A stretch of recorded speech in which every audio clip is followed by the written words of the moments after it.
नमस्कार, मैं हूं योगेश चक्रवर्ती और आप देख रहे हैं रैड नेटवर्क। वाम दलों ने प्रवासी मजदूरों से घर पहुंचाने के एवज में उनसे पैसा वसूलने के सरकार के आदेश की कड़ी निंदा की है और इसे मजदूर और मानवता विरोधी कदम बताया है।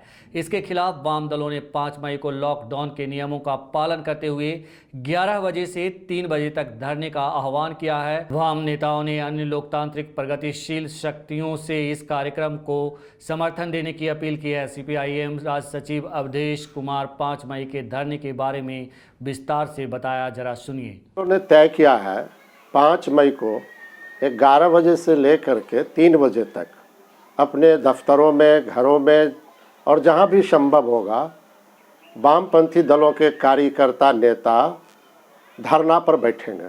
धरना की प्रमुख जो मांगे हैं वह है कि प्रवासी मजदूर, जो विद्यार्थी जो बाहर से आ रहे हैं बिहार, अब उनसे किराया वसूला जा रहा है। ये बहुत ही अन्याय है। इसकी वाम दलों ने तीव्र निंदा की, हम लोग उसकी निंदा करते हैं। और यह प्राइम मिनिस्टर जो फंड है, केयर फंड, उस फंड से इन मजदूरों को, विद्यार्थियों को उनके घरों तक पहुंचाया जाए। और साथ ही साथ पिछले दिनों हम लोगों ने देखा कितने लोगों की मौत हुई है, भूख से मौत हुई, रास्ते में मौत हुई, और जो लोग आ रहे हैं बिहार वो जिंदा कैसे रहेंगे। इसलिए हम लोगों ने ये डिमांड किया है, जिनकी मौत हो गई उन्हें 20 लाख रुपया मुआवजा दिया जाना चाहिए। और जो लोग आ रहे हैं बड़ी संख्या में, उनका कैसे चलेगा चूल्हा चौका, परवरिश कैसे होगा। इसमें कोई राशन कार्ड की अनिवार्यता नहीं होनी चाहिए। सभी परिवारों को अनाज मुहैया करानी चाहिए और प्रत्येक परिवार को 10,000 रुपये उनको निर्वाहन के लिए दिया जाना चाहिए। इसके साथ साथ हम लोगों ने मांग किया है कि जो प्रधानमंत्री का जो केयर फंड है, वो फंड का इस्तेमाल होना चाहिए जो सबसे कमज़ोर तबका है, खेत मजदूर हैं, गरीब लोग हैं, रोज़ कमाने खाने वाले लोग हैं, उनकी जीविका कैसे चलेगी। कोरोना वायरस से मौत से पहले ही भूख से मौत शुरू हो गई है। इसलिए भूख आज सबसे बड़ा मुद्दा है और इसमें प्रधानमंत्री का केयर फंड खर्च होनी चाहिए।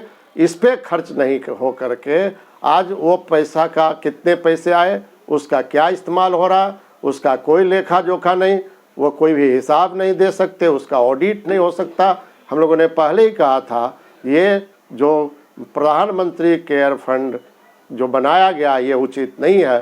पहले ही प्रधानमंत्री आपदा राहत कोष है, उसी कोष में सारे पैसे जमा होनी चाहिए, उसका ऑडिट होता है, उसमें पारदर्शिता होती है, लेकिन इसका ख्याल नहीं रखा गया।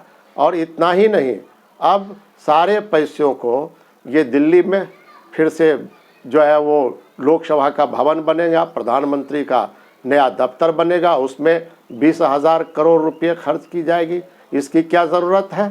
तो इसीलिए आज पूरे बिहार में और पूरे देश भर में जनता को जागरूक होना होगा और जो गाइडलाइन है, लॉकडाउन का गाइडलाइन, उसको मेंटेन करते हुए, फिजिकल डिस्टेंस बनाते हुए, शारीरिक दूरी, सामाजिक दूरी नहीं, शारीरिक दूरी और सामाजिक एकता, सामाजिक सद्भाव कायम करते हुए हमें सरकार के सामने जो ज्वलंत मुद्दे हैं उन मुद्दों को जोरदार तरीके से रखना होगा। और हम अपील करते हैं सीपीएम और वाम दलों के सारे कार्यकर्ताओं से कि 5 मई कार्ल मार्क्स का जन्मदिन है, उस मौके पर उनसे प्रेरणा लेकर के हम अपने दफ्तरों में, घरों में धरना पर बैठें और प्रवासी मजदूरों के हित में उनकी मांगों को लेके हम खड़े हों।